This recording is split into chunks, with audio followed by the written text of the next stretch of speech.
Let's be clear about who Hugo Chavez is. He believes in intimidation and manipulation. He rules with an iron fist. As I said, he is a thugocrat. What has Chavez done? What is he doing? And how should we respond?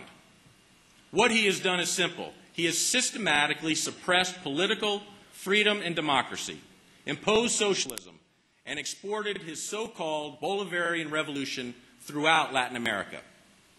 He has invented his own four-step system to gaining unlimited power. Step one, win an election. Or, if you can't win, as he couldn't, attempt a coup, go to prison, get out, and steal an election. Step two, change the Constitution and give yourself broad new powers. He did this. Then he stacked the electoral system in his favor, gave himself sweeping authority, and he began to socialize the economy. He seized control of Venezuela's oil industry and banks and generators of electricity. He asserted control over food and consumer goods prices, which brings us to step three. Create a crisis, you can demand even greater power. In the Soviet Union, the people had a joke, and this is true. They said, what would happen if socialism came to the Saharas? And then they would answer, soon sand would be in short supply. That's the way it's been in socialist Venezuela. Oil production has fallen. Refining capacity has deteriorated. The country must now import gasoline. Shortages of electricity and food have become facts of life. Chavez seized the coffee trade. Now Venezuela imports coffee. Inflation is well into double digits, and the economy is shrinking. Chavez says he speaks for the poor, and he seems intent on making more of them. If you want to create an economic crisis, socialism is the one guaranteed way.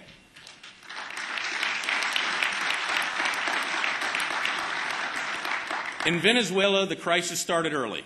In 2002, 4 years into Chavez's rule, 1 million people marched on the presidential palace in Caracas, demanding his ouster. They were reacting against what they called the creeping Cubanization of the nation, both political and economic. Chavez ordered the army to suppress them. The top commander refused. Chavez hired gunmen. 19 people died. Chavez claimed that he had foiled a U.S. engineered coup, a charge that has been investigated and found false. But with opposition down, his economic power up, Chavez rewarded friends and punished his enemies.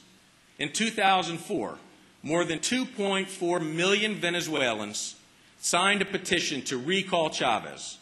So a Chavez-allied website published the names and national ID numbers. Soon those brave patriots could not get passports, national ID cards, or work in the public sector. By 2009, Chavez was forcing hundreds of radio and television stations out of business or into government hands. And new so-called media crimes were created for, in effect, punishing anyone who criticized Chavez. And now we come to step four. Declare yourself president for life. This September, Venezuela held elections. By then, those million marchers of 2002 had become most of the country. The opposition won a majority of votes cast. So in the hemisphere's other most productive lame duck session ever, the outgoing puppet majority rubber-stamped the Chavez Plan B. The Economist the Economist magazine called in Chavez a coup against the Constitution. The outgoing National Assembly gave Chavez full decree power for the next 18 months. They packed the Supreme Court. They extended government control to the Internet and mobile phones. They made Internet carriers subject to those same media crimes.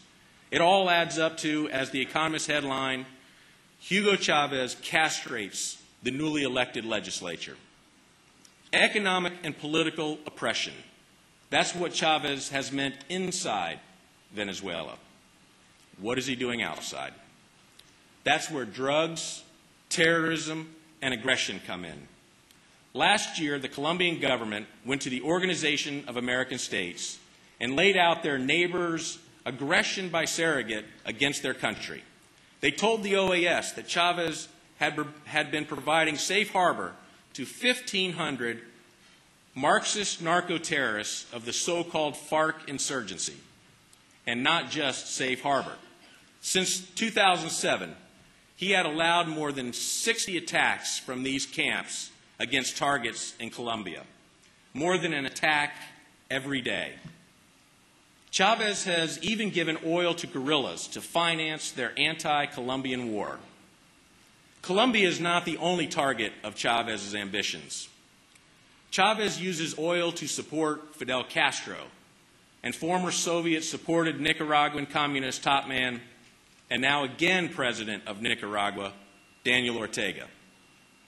He uses oil to help like-minded would-be strongmen undermine democracy in their countries. Remember that four-step process for taking power. Along with discounted oil, he's worked with greater or lesser success to export that process to Bolivia, Ecuador, and until the country's Supreme Court stopped him, Honduras. Now I've got a question, a couple of questions for the Obama administration. First, why has the administration stood against constitutional democracies in Honduras while protecting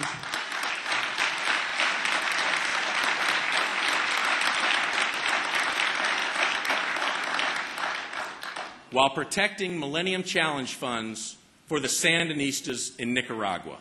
Why? Second, why are they supporting people who stand with Fidel Castro and Hugo Chavez instead of the people who stand for freedom?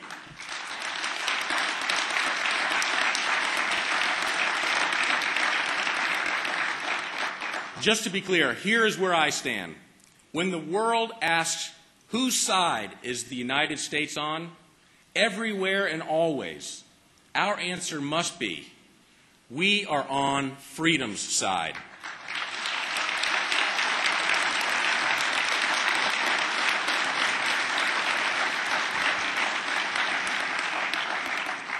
Meanwhile, Chavez has been playing in Mexican politics, allegedly giving financial backing to left-wing parties, giving support to terrorist groups bent on destabilizing the Mexican government, and perhaps bent on much more.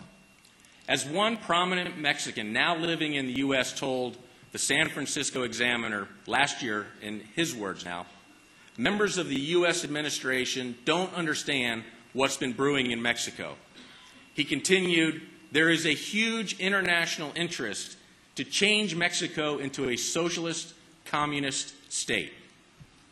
And a high-level Mexican official told the Examiner that with the backing of dictators like Chavez, submersive groups will continue to try to destabilize Mexico.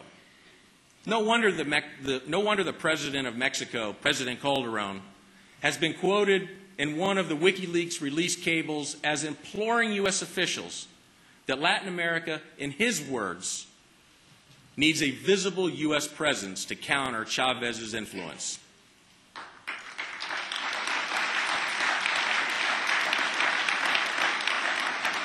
Yes, and we must secure the border and stop the flow of terrorists and illegal drugs into the United States of America.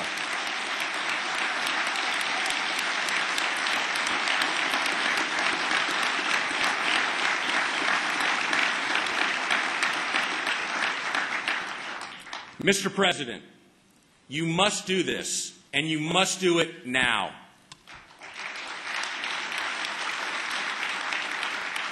You have heard how Chavez has courted Iran, diplomatic trips, a pledge of full military cooperation, according to the Carnegie Endowment for International Peace, possibly providing uranium to the Iranian atomic weapons program, and he may be helping to finance that program too. According to the former district attorney of Manhattan in New York City, Venezuela has an established financial system that Iran can exploit to avoid economic sanctions.